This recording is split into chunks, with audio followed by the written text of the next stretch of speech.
11h midi sur Fréquence Protestante, pile dans l'actu, Carlyle Bey. Comme je vous l'annonçais, nous recevons ce matin sur nos antennes le général d'armée Pierre de Villiers qui fut chef d'état-major des armées entre 2014 et 2017. Mon général, bonjour.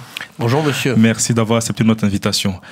Alors nous parlerons avec vous principalement de l'actualité internationale marquée par la guerre en Ukraine, mais pas que. Nous reviendrons sur votre dernier ouvrage, Parole d'honneur, lettre à la jeunesse, publié aux éditions Fayard. Mon général, le secrétaire général de l'OTAN estimait ce mercredi que les conditions pour une résolution pacifique du conflit n'étaient pas réunies car la Russie n'a montré aucun signe d'engagement dans les négociations respectant la souveraineté et l'intégrité territoriale de l'Ukraine. Partagez-vous ce point de vue? Oui, malheureusement, on voit bien que aujourd'hui, aucun des deux partis n'a intérêt à se mettre autour de la table. La Russie, comme l'Ukraine, pense qu'il va gagner cette guerre et l'heure n'est pas encore, malheureusement, à la diplomatie. Et pourtant, l'intérêt du monde entier et l'intérêt des Européens et singulièrement des Français, c'est qu'on puisse arrêter cette guerre qui est une forme de boucherie, 100 000 soldats de part et d'autre. C'est les chiffres qui nous parviennent. Hors de combat.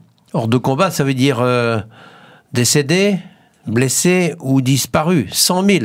Et dans ce chiffre de 100 000, de part et d'autre, il n'y a pas les pertes civiles qui sont importantes également. Donc, l'intérêt de tout le monde, ce serait qu'on trouve immédiatement le moyen de mettre les deux parties autour de la table. C'est vrai qu'aujourd'hui, on ne voit pas de signes positifs sur ce plan. Et ce qui me soucie, moi, en tant qu'ancien chef d'état-major des armées françaises, connaissant bien les théâtres de guerre, c'est que depuis le 24 février, nous ne sommes que dans l'escalade. La dernière étape de cette escalade, c'est depuis quelques jours, les attaques à l'intérieur du périmètre du territoire russe par des drones ukrainiens, c'est encore une étape supplémentaire. Et la déclaration du président Poutine hier, mise en garde sur le nucléaire. Donc, il est clair que j'appelle, moi, en tout cas, à une forme de désescalade, je l'espère. Malheureusement, je souscris à l'appréciation du secrétaire général de l'OTAN aujourd'hui.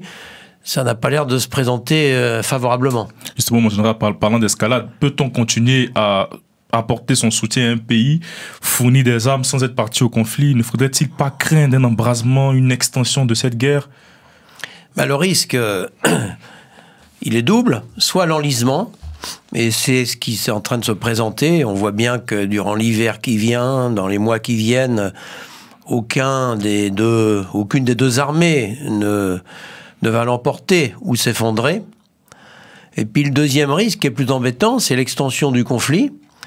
On le voit avec ces frappes en Russie, mais aussi, on l'a vu avec ces obus qui étaient tombés en Pologne. Effectivement. Il y a un vrai risque d'extension du conflit. Et quand une guerre commence, c'est mon expérience, si vous permettez, j'ai vécu ça au Moyen-Orient, en Afrique, un peu partout.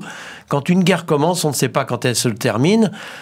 En 1914, aucun des dirigeants ne voulait la guerre. En 1939 non plus. Et pourtant, il y a eu une étincelle qui a amené à cet embrasement mondial. Donc nous sommes sur un volcan et dans une instabilité grandissante. J'attends, j'espère de tout mon cœur cette désescalade. Doit-on continuer à soutenir militairement l'Ukraine aujourd'hui ou il faut arrêter de livrer des armes? Nous n'avons pas le choix. Il y a un agresseur et des agressés. Évidemment qu'il faut continuer à soutenir l'Ukraine militairement, mais toujours avec cette optique que ce soutien doit être de préserver la souveraineté d'un territoire qui a été attaqué de manière illégale par un autre pays, mais toujours avec cette perspective d'aller autour de la table, avec cette perspective diplomatique. Les 27 États de l'Union européenne ont adopté une boussole stratégique à l'issue du sommet de Versailles au printemps dernier, qui s'est tenu sous présidence française. Est-ce qu'il est temps pour l'Europe de bâtir cette Europe de la défense tant souhaitée, mais qui n'a jamais vu le jour en général? C'est-à-dire qu'avant de bâtir, il faut savoir quelles sont les fondations. C'est le principe d'une maison. Le problème aujourd'hui, il est structurel, il est idéologique, il est profond. Quelle Europe veut-on construire? Moi, celle qui fonctionne, je vous le donne par mon expérience, parce que moi je ne parle pas de l'Europe, je l'ai pratiqué sur le terrain. J'étais au Kosovo dans une coalition otanienne, j'étais en Afghanistan, je commandais le Regional Command Capital avec une quinzaine de pays. Je sais ce qui fonctionne et ce qui ne fonctionne pas. Ce qui fonctionne, c'est quand on respecte les souverainetés des États, les cultures des États, ce qu'on appelle les caveats, donc les formes d'interdiction des États. Quand on respecte finalement cette double loyauté, la loyauté au commandement militaire sur le terrain, oui, mais aussi la loyauté à la souveraineté du pays et au drapeau de chaque soldat de chaque pays. Ce qui ne fonctionne pas, c'est quand on veut unifier par une fusion une forme d'armée européenne. Ça ne fonctionnera jamais.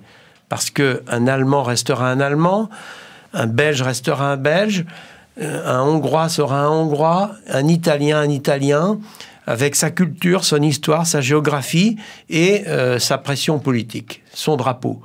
Donc il faut construire cette Europe de la coopération interétatique sur des projets concrets à géométrie variable en s'intéressant aux grandes lignes qui sont essentielles pour cette Europe, aux grands dossiers, la sécurité, l'immigration, la planète, le dérèglement climatique, les grands sujets, et en laissant les différents pays s'occuper de la mise en œuvre à l'intérieur de leur pays. Aujourd'hui, l'Europe s'occupe des petits sujets en cherchant à harmoniser différentes politiques qui devraient rester au niveau national, mais ne s'occupe pas, en tout cas, n'est pas efficace pour les grands sujets, et on le voit dans cette affaire ukrainienne, mais on le voit aussi dans le face-à-face qui est en train de se constituer entre les Américains et la Chine. Ouais.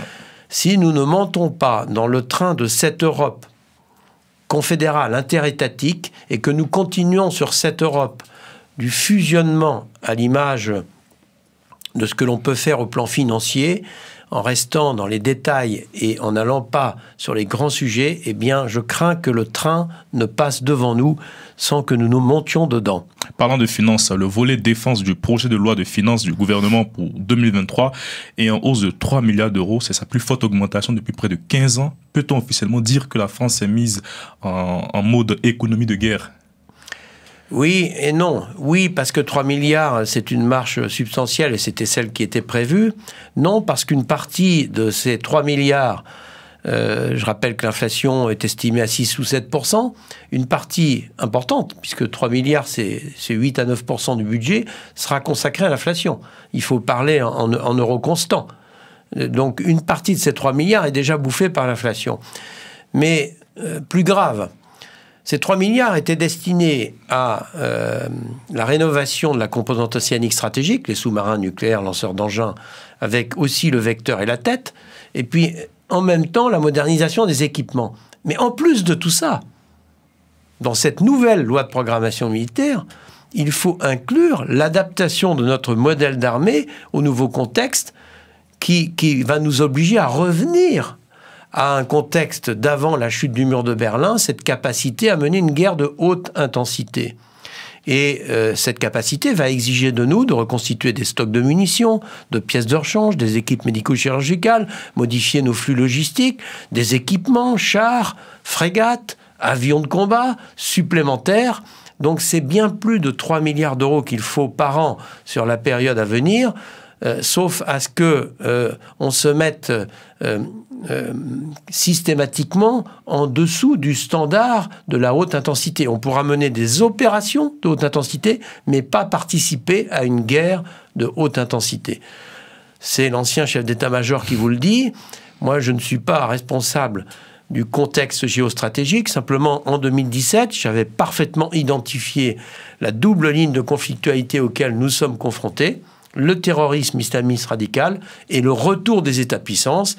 Ce qui se passe entre la Russie et l'Ukraine en est une illustration. On pourrait aussi parler de la Chine, de la Turquie, de l'Arabie saoudite, de l'Iran, de l'Inde, qui ont des stratégies de long terme et qui, pour l'essentiel, sont des anciens empires qui cherchent à regagner leur influence perdue. Sur le terrorisme, on sait que c'est un phénomène qui frappe beaucoup la zone, le Sahel en Afrique, notamment l'Afrique occidentale. Mais la France est de plus en plus contestée. En général, doit-elle se retirer de ces zones d'opération officiellement après son retrait du Mali? Écoutez, le retrait du Mali, on peut considérer que c'est une forme d'échec puisque nous avons obtenu des succès réels militaires contre le terrorisme, mais nous n'avons pas réussi à instaurer une paix durable dans ce pays. Alors nous restons présents physiquement dans un certain nombre de pays du Sahel face à ce terrorisme, mais nous nous retirons du Mali un peu, et ce n'est pas comparable, mais c'est le même principe, comme nous nous sommes retirés, la coalition otanienne avec les Américains d'Afghanistan 1 an à l'avance, un peu comme en Libye où nous avons fait une guerre et on voit que la paix en Libye est loin d'être atteinte. Donc on gagne des guerres, ou en tout cas on gagne des batailles, mais on perd les paix. Et ce que m'inspire la situation au Mali, c'est bien qu'il faut travailler avec la communauté internationale à gagner des guerres, mais aussi simultanément à gagner des paix en instaurant la confiance auprès de la population pour qu'elle bascule du bon côté. Très bien, parlons à présent de votre ouvrage « Parole d'honneur, lettre à la jeunesse » publié chez Fayard. En général, ce livre s'inscrit dans la continuité du rapport que vous avez avec la jeunesse. Quel regard portez-vous sur cette jeunesse française aujourd'hui ? Oui, je suis un passionné de la jeunesse. Je trouve qu'on ne s'occupe pas assez de la jeunesse. On parle assez peu, finalement, des sujets d'éducation, de la famille, des professeurs, des élèves, des aspirations de cette jeunesse en termes sociologiques. Les choses ont beaucoup évolué. Un jeune de 20 ans aujourd'hui n'est pas un jeune de 30 ans. Ça s'est accéléré. Il y a une accélération prodigieuse du temps. Moi, j'ai vécu avec des jeunes toute ma carrière militaire pendant 43 ans, puisque plus de 50% des militaires ont moins de 30 ans. Et pour aller à la guerre, il faut être en bonne forme physique, donc il faut être jeune. Et j'ai joué au football pendant des années, et là aussi avec des jeunes. Je suis un passionné de football, je continue à soutenir l'équipe de France. J'ai fait une 46e lettre dans les JDD ce week-end pour l'équipe de France, parce que je les admire, je les soutiens, et je les aime. Je crois qu'on n'aime pas assez les jeunes. Finalement, cet ouvrage, ces 45 lettres, c'est pour essayer de les guider, de leur apporter le fruit de mon expérience. J'ai pas de leçons à donner, j'ai simplement une expérience à transmettre pour que les jeunes retrouvent les valeurs qu'ils attendent, qui sont fondatrices d'une vie réussie. Notre société souffre de plus en plus d'une crise de confiance qui est en réalité une crise de l'autorité. Il faut le dire, l'obéissance ne va plus de soi et la défiance est la règle. C'est ce que vous écrivez dans votre ouvrage. D'où vient cette crise d'autorité, mon général, et comment y remédier ? Ben, l'obéissance ne va plus de soi. C'est vrai qu'il y a 50 ans, on ne se posait pas de questions quand un professeur, quand un instituteur donnait une consigne. L'élève obéissait parce qu'à la maison, ses parents lui faisaient la même éducation. Aujourd'hui, l'éducation qui consiste à tirer un jeune vers le haut a été mise à mal par tout un tas de théories. On ne doit pas traumatiser les jeunes, il ne faut pas les punir, il faut que le jeune découvre lui-même.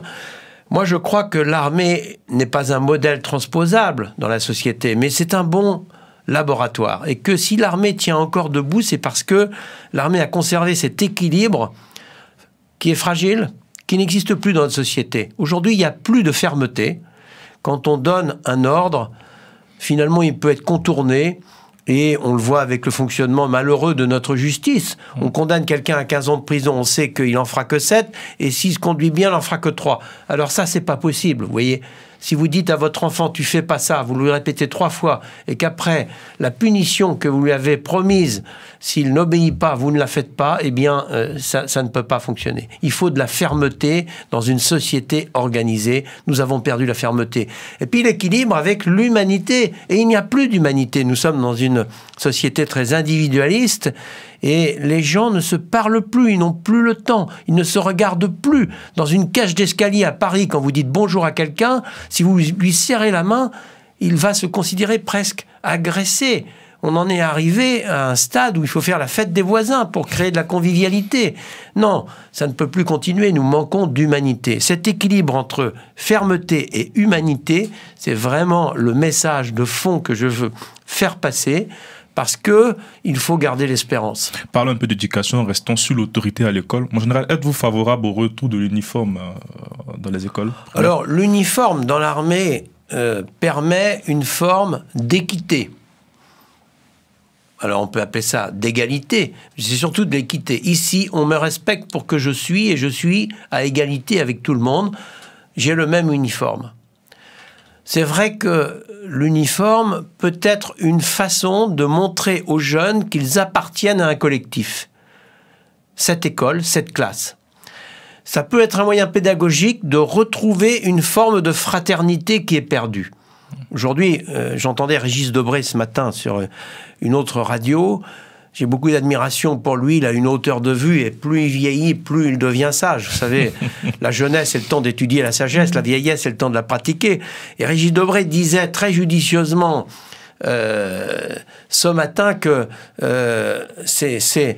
nous avons perdu le sens du temps et nous sommes dans le présent uniquement. Donc, je crois qu'il faut retrouver ce sens du futur, et ce futur, c'est la jeunesse. Très bien. Vous dénoncez également l'émergence de nouvelles doctrines telles que le wokisme, la cancel culture. Pensez-vous que le système éducatif français est pris progressivement en otage par ces idées? Je pense que les jeunes attendent de l'idéal et qu'on leur fournit des idéologies. Et que quand on fournit des idéologies, c'est toujours dans l'extrême et ce n'est pas dans l'équilibre. L'idéal, c'est nécessaire. Un jeune a besoin de rêver, de faire de son rêve une réalité. C'est la phrase de Saint-Exupéry que j'ai mis en exergue de mon livre. Il faut que les jeunes rêvent. Il faut leur donner de l'idéal. Il faut leur parler aux tripes, au cœur, au sentiment, à l'affectif. Et pas simplement à l'intelligence. Il ne faut pas leur parler simplement de l'argent, de l'économie, de la finance. Il faut leur parler aussi de l'humanité, de la générosité, de la charité, de la fraternité. C'est ce qu'ils attendent. Très bien. Face aux crises multiples, vous appelez les jeunes à l'exemplarité. Ne pensez-vous pas qu'il soit un peu difficile de trouver, pour ces jeunes, de trouver des modèles dans cette société qui est marquée par la corruption, par de nombreux scandales? Vous avez raison. Une très bonne question. L'exemplarité, c'est le fondement de tout. Je dis que c'est une valeur essentielle qui est éliminatoire. Elle n'est pas suffisante, mais elle est éliminatoire. Vous ne pouvez pas demander à quelqu'un de faire quelque chose si vous faites le contraire. Si vous demandez à quelqu'un de faire quelque chose, il va chercher à vous imiter. Et si vous faites l'inverse, vous n'êtes pas crédible. Ça s'appelle la crédibilité. Et aujourd'hui, vous avez raison, on a trop de contre-exemples dans nos dirigeants, dans la société, globalement, partout, où on n'a plus le sens de l'effort pour être suffisamment exigeant vis-à-vis de soi-même pour faire ce que l'on dit, avec ce lien entre le faire et le dire, et le dire et le faire. Vous lancez également aux jeunes un appel aux jeunes à l'engagement. Pensez-vous que le service national universel lancé par le gouvernement pourra booster les jeunes vers plus d'engagement? Et êtes-vous favorable au retour du service militaire? Je pense que la suspension du service national a été une des plus grandes erreurs de la Ve République.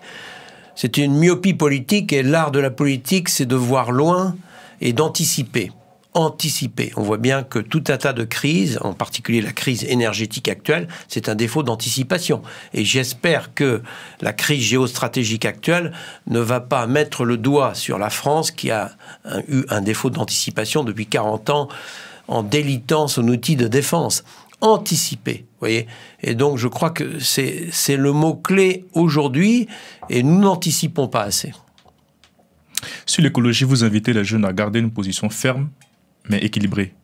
Aujourd'hui, on assiste à de nombreuses images d'attaques d'œuvres d'art au nom du climat. Est-ce que ces manifestations servent la cause écologique selon vous? Mais la cause est juste, mais la désobéissance civile est une mauvaise façon de prôner cette cause. Quand on tombe dans des violences physiques, dans des dégradations d'œuvres artistiques, à quoi ça sert?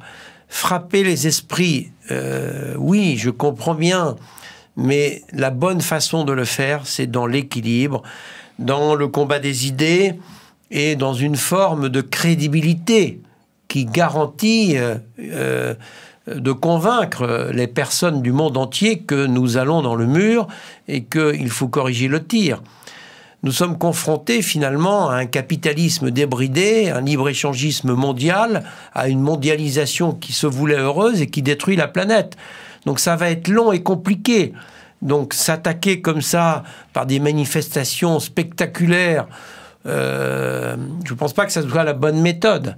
Il vaut mieux avoir une réflexion de fond avec une vraie stratégie convaincante pour que, effectivement, on respecte la création, on respecte notre terre et qu'on quitte ce modèle mondialiste qui l'a détruit et dont nous sommes finalement nos propres victimes. La cause est juste, elle est nécessaire. Moi, je suis convaincu de tout cela et j'ai beaucoup travaillé ce sujet parce que beaucoup de guerres naissent, particulièrement en Afrique, de ce réchauffement climatique. 1 degré en Afrique dans le désert, il n'y a plus d'eau, donc il n'y a plus de vie, il n'y a plus de population. Donc il y a des déplacements, donc il y a des déséquilibres qui se créent. Donc je crois qu'il faut travailler ce sujet sérieusement et la crédibilité, c'est le meilleur argument. La désobéissance civile, ça n'a jamais généré de l'ordre. Très bien, mon général, une dernière question pour conclure cette interview. Vous avez été chef d'état-major des armées de 2014 à 2017. Quel est le plus beau souvenir que vous retenez? Mon départ, la dernière heure, finalement. C'était ma plus belle récompense avec toutes ces personnes qui sont descendues de leur bureau à Balard pour m'accompagner, civils de la défense, militaires d'actifs, de réserve, tous les grades possibles.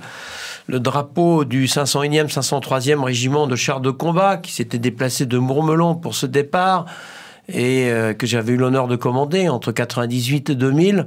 Et tous ces visages qui me regardaient, ces regards, c'était tout ce que j'avais voulu transmettre, cette relation humaine qui a toujours été le cœur de mon action, parce que finalement, le jour où on quitte cette terre, qu'est-ce qui reste? Ce que l'on a semé dans les esprits et dans les cœurs. Merci beaucoup, mon général. Merci d'avoir accepté notre invitation sur Fréquence Protestante. Je rappelle que vous publiez Parole d'honneur, lettres à la jeunesse aux éditions Fayard. Merci de m'avoir invité. Pile dans l'actu, Karl Hilbey.